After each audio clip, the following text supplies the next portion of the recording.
Бір табақ попкорн 105 теңгеге. Сенесіздер ме? Иә, небәрі 105 теңге, және де сіздердің 5 минут уақыттарыңыз кетеді. Табамыздың астын жағып, 2 шай қасықтай сары май саламыз. Оның үстіне көз мөлшерінен сұйық май құямыз.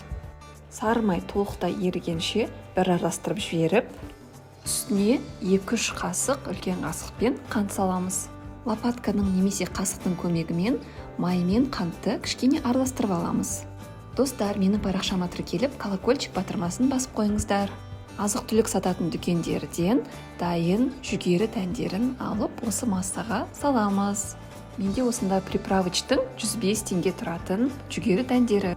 Жүгері дәндерінің барлық жағына қант пен май тию үшін осылай жақсылап тұрып бір араластырып шығамыз. Табаның астындағы оты орташадан сәл ғана жоғары болуы керек. Жүгерілер жарылып попкорнға айнала бастаған кезде табаның крышкасын тезірек жабамыз. Шамамен 2-3 минуттың ішінде барлық жүгерілер толықтай жарылып, попкорнымыз дайын болады. Жалпы попкорн жасауда балалармен бірге жасаңыздар, балалар өте әсерлі күшті эмоциялар алады екен. Мінекей достар, біздің бір таба попкорнымыз дайын болды. Небәрі 5 минуттың ішінде хош иісті, балғын және де өте дәмді попкорн жасадық.